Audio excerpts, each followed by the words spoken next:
ঊনসত্তৰ চনৰ 20 জুন তাৰিখে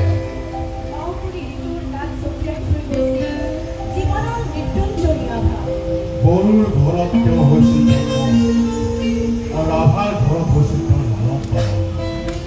কিন্তু উৰেটো জীৱন তেওঁ আছিল চিৰ যুগমীয়া এগৰাকী অসমীয়া। তেওঁ আছিল খাটি খোৱা জনতাৰ প্ৰতিবাদী গঠন, কথা, সুৰ, গান, ছবি, সৃষ্টিশীলতাৰ নিচি কামনা। তেওঁ আছিল সুনিপুণ খেলুৱৈ, নৃত্যবিদ, কবি, নাট্যকাৰ, অভিনেতা, পৰিচালক আৰু এজন দক্ষ ৰাজনীতিবিদ। আচলতে কি নাছিল তেওঁ? সৰ্বকালৰ সৰ্বহাৰৰ সংগ্ৰামী শক্তি, সৰ্ব সংস্কৃতি, কলাৰ আকৰ, সাধনাৰ প্ৰতীক, শৈল্পিক আত্মাৰ এগৰাকী। সুৰৰ দেউল সাজি, ৰূপৰ শিকলি চিঙি, মানুহৰ প্ৰাণে প্ৰাণে তেওঁ বাইছিল বটোৱা। বুজিছোঁ, আপোনালোকে চাগে ভাবিছে আমি যাৰা কথা কৈ আছোঁ, হয়নে? এনেবোৰ গুণেৰে প্ৰসিদ্ধ আজিলৈকে আমাৰ অসমত যিটো মানুহ জন্ম হৈছিল। হয় হয়, আপুনি ভৱজনৰ বিষয়ে আমি কৈ আছোঁ। তেওঁৱেই আছিল আমাৰ সকলোৰে অতি মৰমৰ, অতিকে সাদৰৰ, চিৰ অমৰ, চিৰ সুন্দৰ, চিৰ যুগমীয়া অসমীয়া আমাৰ বৰগুৰু বিষ্ণুপ্ৰসাদ ৰাভা। সুৰৰে দেউলৰে ৰূপৰে কিশোৰী ভাঙি দি ঘূৰি দুৱাৰ সোমাই পূজাৰী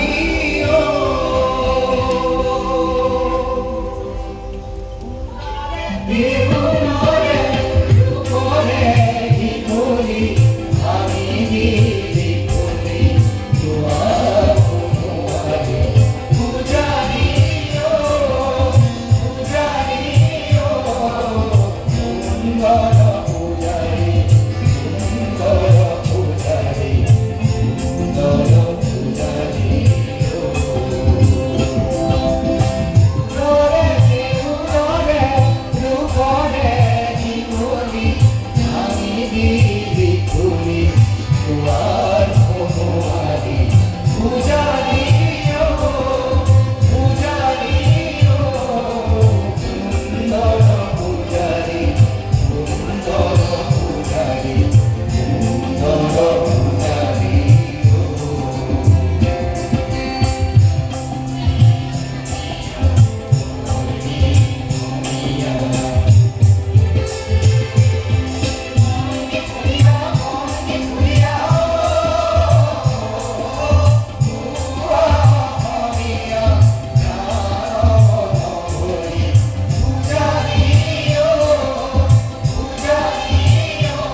নাকান্দিবি সময়ৰ বলকাত তোৰ পদচিহ্ন চুমি আমি হৈছো আগমন তোৰ চপল বুকুত মোৰ গুজি মৰাৰ আগতে আমি কৰিছো মৃত্যুক পণ কৰিম বুলি তোক মহান ইতিহাস নিবিচাৰো আমি নাই আমাৰ সেই দুখ সাহস নাই বিচাৰিছো মাথো তোৰ আশীষ নিৰ্মালি তোৰ মুক্ত কোলাত এৰি যাব পাৰো যেন তেজৰ নিচান তেজৰ নিচান আৰু নিচানৰ আগান উৰুৱাই অ মুৰাই তোৰ বাবেই গোটাইছিলো গান পৰাণৰ অমিয়া আকুল আহ্বান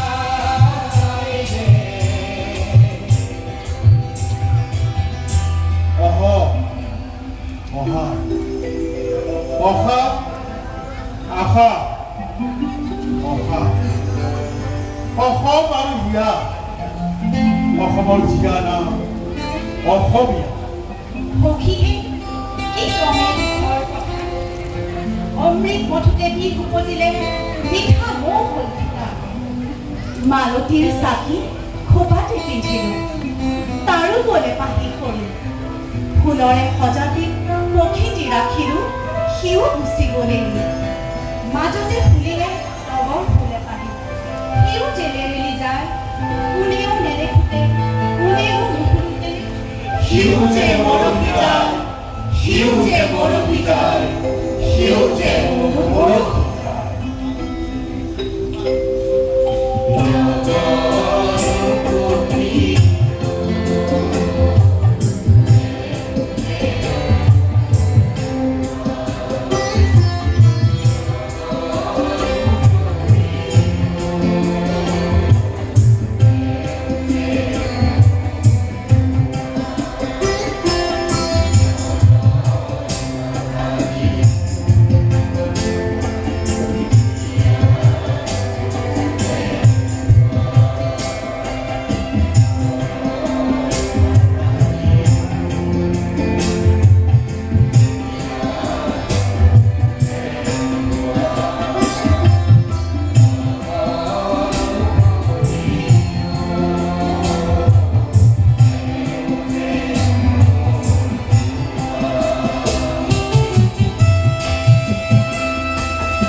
খোলা আজি সেই সকলোৱে খোলা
আৰু নহয়তো নহয় নহয়নে? এইটো পিছত সেয়েহে মোৰ তাত তলৰে ভৰা বেদনাৰে ভৰা শান্ত চিৰ উজ্জ্বল বিৰহৰ নৈৰে পাৰত প্ৰেম খালুৰে বহি গভীৰ যতনে চকু পানী খালি স্নিগ্ধ স্মৃতিৰ বাদশাহৰ যে এজনীহে তাই, মোৰ যে প্ৰিয়া হতমন্তা আছিল যে তাই ফুল পাৰিজাত হৃদয়ৰ সদনত। কবি যদি হয় শাহজাহান, ময়ো যে কবি দিন সুমহান। শিলৰ কবিতা নহয় মোৰ গান, একবি ৰূপহে কেৱল সেই মোৰ তাজমহল, সেই মোৰ তাজমহল।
প্ৰতিভানে আছিল তেওঁ এপলক দুপলক প্ৰতিটো পলকতে প্ৰস্ফুটিত হোৱা প্ৰতিটো প্ৰজন্মৰ হাজাৰ হাজাৰ প্ৰহেলিকাৰ প্ৰশ্ন আছিল।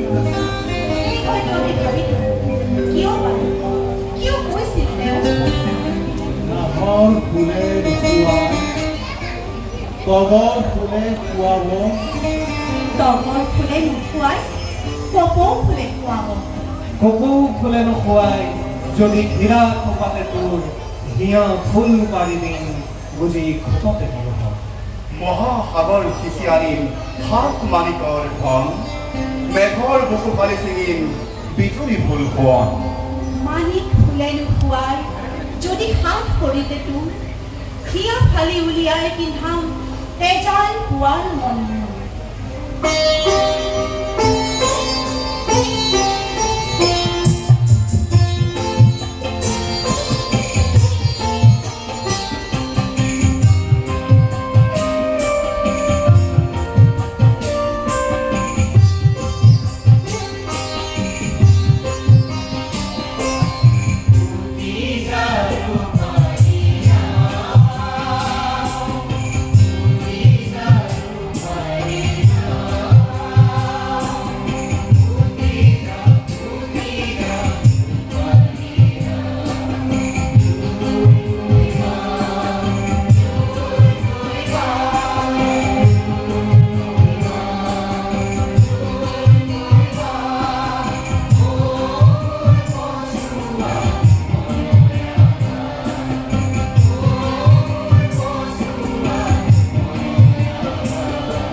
যোৱা নদীৰ ঠোকে ঠোকে হয়তো উঠি গ'ল নৌকা।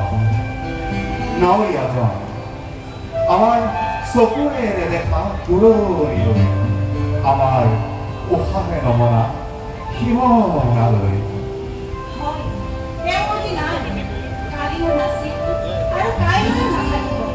কিন্তু সকলো সঁচা কেতিয়াবা সঁচা নহয় মিছাবোৰ যেনেকৈ নহয় কোনো কালেই সঁচা শেষ নহল তেওঁ ৰচা শেষৰ বিচৰা ফুলটো শেষ নহল তেওঁ ৰচা গানটোৰো শেষ শেষ নহ'ল শেষ নোহোৱা সকলো শেষ ৰচনা বহু শেষৰো শেষৰ শেষ নোহোৱা কথা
নিৰবিচ্ছিন্নভাৱে বহি থকা প্ৰতিখন নিজৰাৰ আধুনিক আছে সেই আধুনিকৰ বাবে পৃথিৱীৰ দেশত অমৰ ফলত সঁচাকৈ জন্ম হোৱাৰ পাছত মৃত্যু হৈ মৃত্যু নোহোৱা শিল্পী কলাগুৰু বিষ্ণুপ্ৰসাদ ৰাভাদেৱে প্ৰতিজন অসমৰ ডেকা গাভৰু হয়তো কোনোবা দিনা ভাবিছিল হয়তো কোনোবা দিনা লিখিছিল হয়তো কোনোবা দিনা গাইছিল আৰু হয়তো কোনোবা দিনা কৈছিল মইতো মই নহয় মই মানেই তুমি আৰু তুমি মানেইতো মই বুজিলানে বন্ধুসকল হৰি শৰ্মাদেৱৰ বিষ্ণু ৰাভাদেৱে কৈ থৈ যোৱা কথা মতে যদি মই মানে তুমি হয় আৰু তুমি মানে মই হওঁ তেনেহ'লেচোন মই মানে আমি সকলো এই সময় এতিয়া তেনেহ'লে আমি কোনেও কাকো কোন বুলি সোধাৰ সময় নহয় আমি হাতেৰে হাত ধৰি কেৱল একেলগ হৈ মানুহৰ শৈলীত বিষ্ণুপ্ৰসাদ ৰাভাদেৱৰ দৰে কৰি যোৱা আৰু কৰি যোৱাৰহে সময় আহা সকলো ওচৰ চাপি আহা আমি একে স্বৰে একেই কণ্ঠেৰে কওঁ আৰু একেলগে একে মুঠি বান্ধিয়েই আগবাঢ়ি যাওঁ সকলো বিহু ভেদ কৰি যাওঁ বিষ্ণু ৰাভাৰ মাতেৰে বিষ্ণু ৰাভাৰ চিঞৰেৰে ৰাজ্যে আছে দুই দিশতা, এক দিশা